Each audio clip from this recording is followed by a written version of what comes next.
On today's show, pianist, vocalist Robin Lukas tells stories of an intimate private party, a strange casino event, and playing gigs on cruise ships.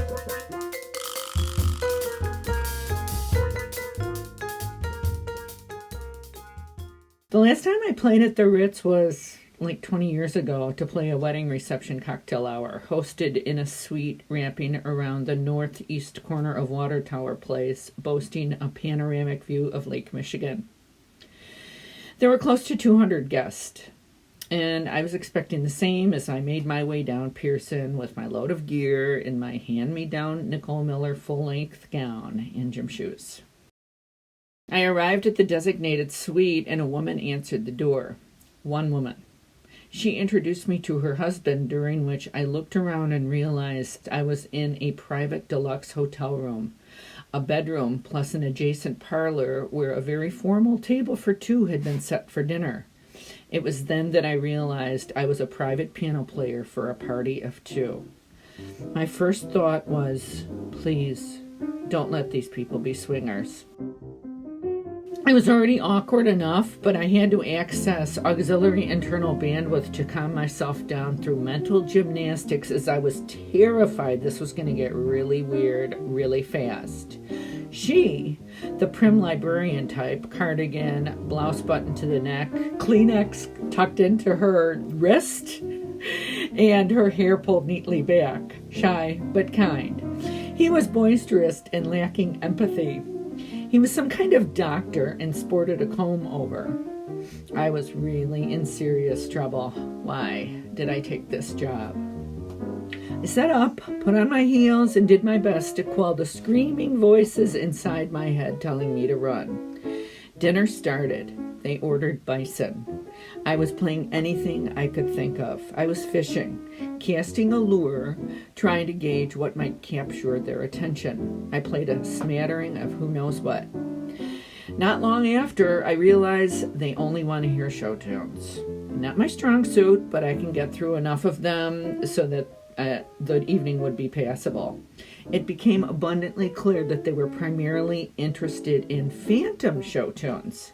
Again, not my strong suit. I know, maybe three. Well, don't panic. Everything happens for a reason. She was gentler in trying to guide me in the direction of what they wanted to hear, and he was less graceful and unable to hide his displeasure. This was so awkward. After dinner, they produced an Andrew Lloyd Webber songbook. He had rewritten the lyrics to many of the tunes and wanted to sing while I sight read, not my strong suit, multiple selections while accompanying them. He was tone deaf, of course, wanting to sing loudly. She sang on key but was barely audible. I did my best to accompany them while they professed their love for each other in song to the tune of Andrew Lloyd Webber.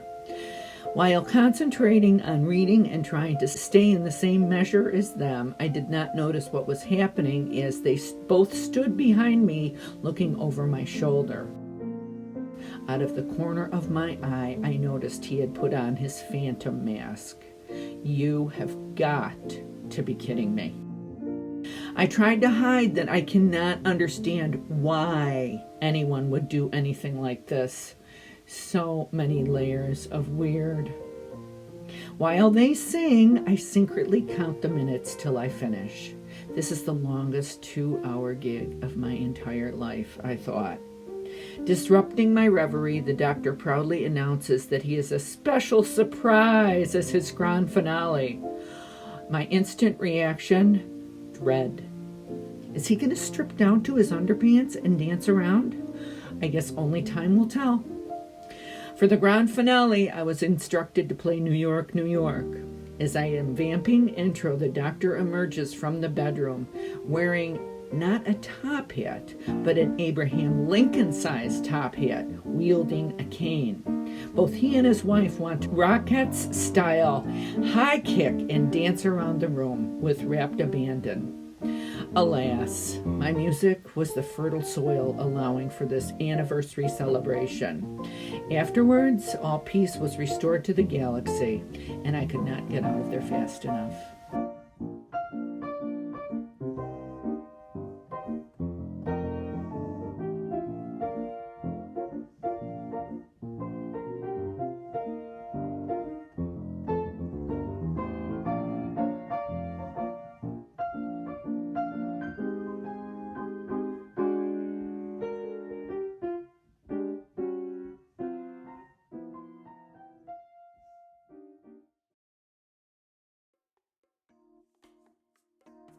I got a last-minute call to play a winner's party in the high-stakes room at an Indiana riverboat casino. Under normal circumstances, I would have been 2 hours early, but got lost and fortunately hit at the appointed time without a moment to spare. My evening commenced with a giant pile of gear on a rolling cart, pushed up a very long ramp incline, and lots of escorts down hallways sweet with the stench of putrid food and booze. What is the adage? We get paid not to play, but to get to the job on time and haul/set up our gear. Tonight was no exception. I finally arrived in the very bright and loud, aka zero ambiance, high-stakes poker room and setup. The staff was cordial and did their best to ensure my comfort. I started and the audience was positioned about 20 feet from me, and it took a while to establish a rapport, determining what they liked. I was slowly finding the sweet spot, and there was this really thin, smiley, gray-skinned guy holding, with very shaky hands, a coffee cup with a lid. Thank goodness for that lid. Under normal circumstances, there is an invisible line where I get creeped out if people try to get too close to me while I am playing. But for some reason, this guy was crossing this line, but it didn't really bug me. He was trying to have a good time, and he seemed like he might be the only friend that I might make that night. His requests were pretty typical and easy, and he seemed genuinely pleased by everything I was playing. The audience is always key. How people respond can either make or break the evening. This one guy was in the process of making me feel like my music reached somebody. Sometimes that's the best I can do. After about an hour, I finally took a break. It wasn't a long job, maybe 3 hours. While I ate my lunch, I was mentally rehearsing what songs I could play that would resonate with my gray-skinned friend. Runaway? Brown-Eyed Girl? Benny and the Jets? You know what? I'm ready. After lunch, when I returned to play my next set, the doors to the high-stakes poker room were locked. There was an emergency. I stood outside with everyone else waiting for direction. The paramedics in Gurney sped past me. The F&B emerged and came right over to me. Someone had died. They needed to clear the room. Stand by. As I stood talking to the F&B, a man approached, looking to meet his friend, whom he had told to wait for him in the high-stakes poker room. The guy who was to meet his friend, and I stood talking. The paramedics appeared with his friend on the gurney, hooked up to oxygen, but clearly dead. My smiley, shaky hand, thin, gray-skinned coffee cup guy, my new friend, was leaving on the gurney. When we were finally let back into the room, my mic stand and bench were tipped over. Apparently, he had collapsed on top of my gear. In a strange kind of way, I can't help but think how lucky this man was. He died doing something he loved, and during the last moments of his life, there was somebody racking their brain to find songs that would make him happy. Not like I'm important or saving the world, but I genuinely did care, and him being happy was a genuine consideration. Trying to perform after seeing him leave on the gurney felt hollow. I got done. I drove home. I told my boyfriend, now husband, and his reaction was, "Wow, you've really given new meaning to the phrase 'you killed it' or 'you really knocked him dead.'"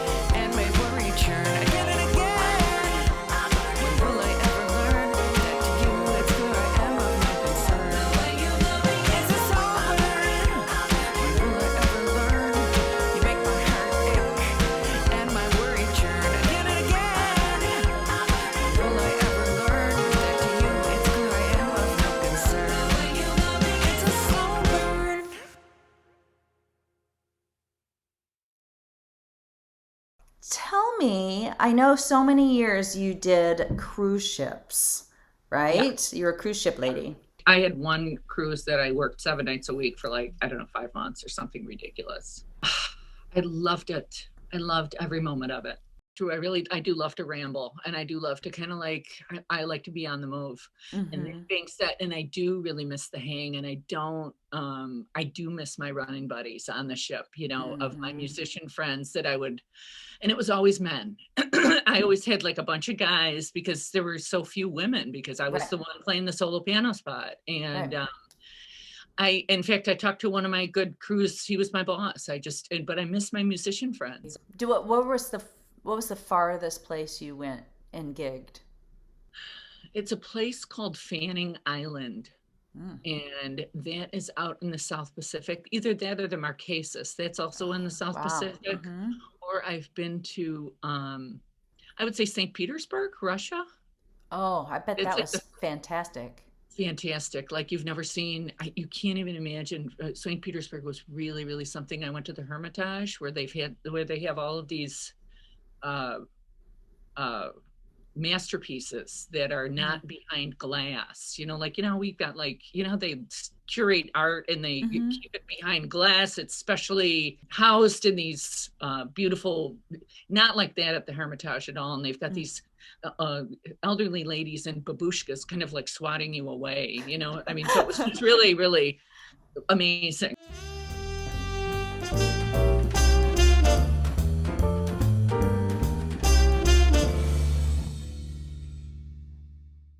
What's the weirdest gig that you can remember, or the weirdest interaction that you had on a cruise ship? This is really, really just bizarre. I was playing in Hawaii, and we had this family joke. One of my dad's favorite songs was this song called Lovely Hula Hands. It was this Hawaiian song. And my family joke was my brother used to sing it as Lovely Poop on Rye. And this was like when I was a kid, right? And my brother would sing, Lovely Poop on Rye, eat it. We had this whole song of Lovely Poop on Rye, but nobody knows about Lovely Poop on Rye. It was something that, like when we were kids. So I was playing on this in Hawaii on this cruise ship, and there were these two guys that would hang out in my lounge. It's always this way, like you have these people for a week, and you got your people, and they come and they hang out with you every night, and you've got your crowd of people. So part of my crowd of people this one particular week were these two guys, Bill and Frank. And they were from New York. And, Frank was a singer and Bill was a theatrical guy or something, and I didn't think twice about it. To me, they were just Bill and Frank, and they were on the cruise. So they hung out with me all week. It was the last night of the cruise. They decided to move my Carpenters show to the main auditorium for the night, so I wasn't playing in my normal place. After I played this Carpenters show, I run into Bill and Frank. They came to the show, and Frank said, God, I'm just dying for you to go back to work after this show. And I said, you know what? No, Frank, I just did this show on the main stage and I'm not working my usual lounge. And he goes, oh, because I had a request that I really, really wanted you to play. And I was like, Frank, I'm really sorry. I'm like, I cannot play your request, but just out of curiosity, what is the request? And he said, well, I really, really wanted to hear Lovely Poop on Rye. And I was like, nice. How do you even know about Lovely Poop on Rye? So as it turns out, Frank went to college with my friend Sandy Sue. And he happened to email Sandy Sue from the ship during the week and said, because she checked in with him and said, are you having a good time? What are you guys doing? And he said, oh, we're on a cruise ship. We're in Hawaii. And he said, we're hanging out in this lounge of this girl named Robin. And my friend said, Robin Lukas? And as it turns out, we had this mutual friend. So she was the one that put him up to it. But I was like, it was just bizarre.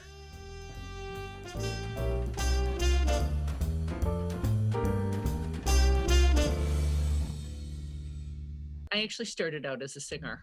started out, I wanted to play. And then one of the first jobs that I got, I was auditioning for jobs. Right. So I worked with Johnny Gabor. I went and I auditioned. I wanted to get a job. And somebody said, why don't you go to the Flame? And I went to the Flame and I auditioned. And the owner said, we don't need a piano player. We need a singer. And I was like, I only know like 20 songs. And she said, can you just show up on a Tuesday night and wear your best dress and just sing with Johnny? And so I did, and that turned into 5 nights a week. Wow, that's awesome. Yeah, he taught me kind of everything. Actually, yeah. He didn't teach me everything, but he gave me a homework. I had homework every single week. That's great. What are your thoughts being a woman in this scene? It's kind of lonely in a way, and it feels like a boys' club. I don't like to moan about it, but it feels like a boys' club.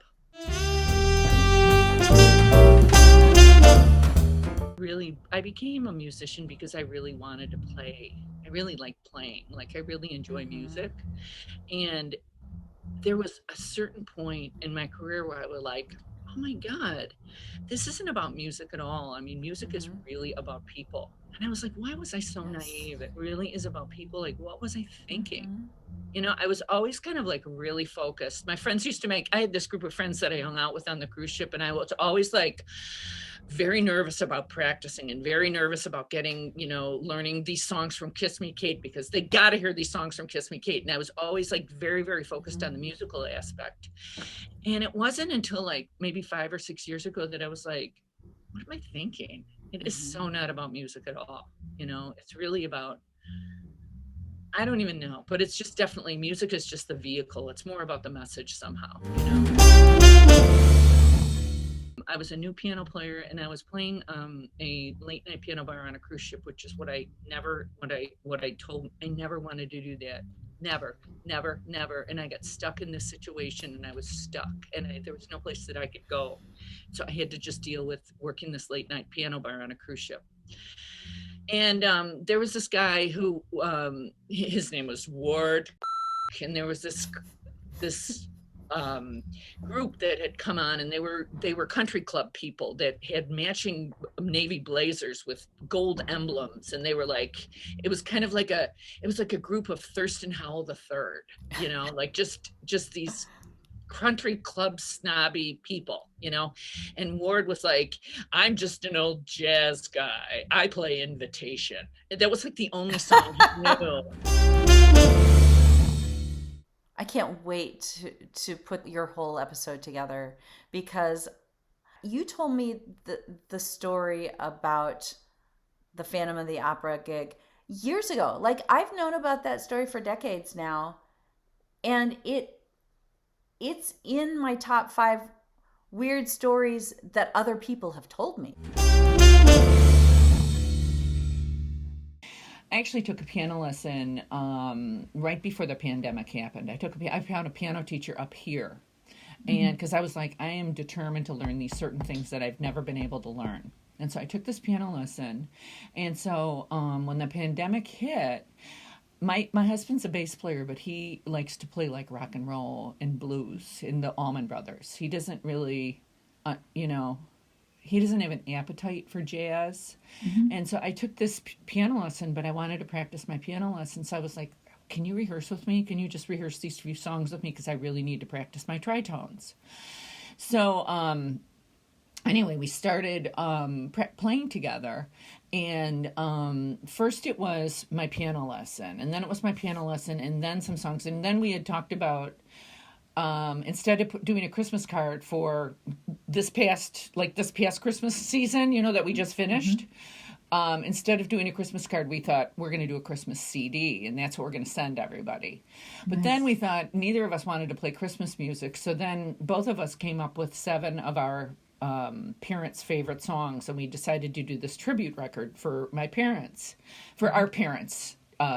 So we put together this CD, and that's what we sent out instead of our Christmas cards. So that's what we rehearsed. Is I rehearsed my piano lesson, and then we rehearsed these songs and we recorded them. But so now what we're doing is, I'm working on all these songs that I've wanted to play, and I'm kind of like basically spoon feeding these songs to my husband, because he's like, why are these songs like good? Like, I don't even understand. And I'm like, well, this, so I'm kind of like sharing kind of like what I don't really know that much, you know what I mean? But I'm kind of like sharing what I know, but I'm working on all this music that I feel like working on. So it's actually been really revitalizing, because I feel like, like as a musician, you just, I'm doing everything everybody else wants me to do all the time, and people are like, well, what's your favorite song? What do you like? And I'm like, I don't know, and so it's been really nice, because I'm reminding myself, like, why did I start playing piano lesson to begin? Why did I start playing the piano to begin with? And so it's really kind of like gotten me in touch with like, why did I start doing this to begin with? So it's actually, I've been writing, which I really, really enjoy. It was really, really hard. That last CD that I just finished, because I had to engineer a lot of it, I had to do the tracks and the overdubs here, and like a couple of those songs I started from scratch, like from absolutely nothing, and I did them like with a drum track. But so that was really hard, because there are some technical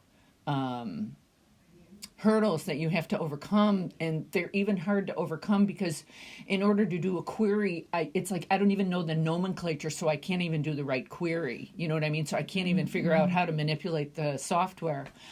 But so that was really fun and really, really hard, and also very kind of like very life affirming, so that's what I've been doing, is I've been playing this jazz music with my husband, and he's actually really liking it. He really likes John Coltrane. We have got these 3 John Coltrane songs we're working on, and so he's like, I really like this, and this whole pandemic has been great, because it kind of has taken me back to reminding me who I am, or something like that, you know what I mean? I kind of forgot.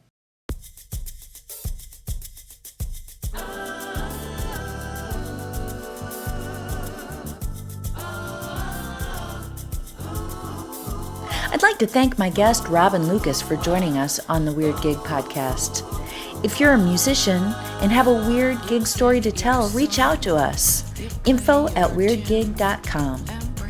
If you're enjoying our little show, like us on the Facebooks and subscribe on the YouTubes. All music underscoring for today's show is performed by Robin Lukas. Our Weird Gig podcast theme song is performed by Kara Pat and our pal Vance Okrashevsky. I'm Kara Kesselring, and remember, come for the stories, stay for the weird.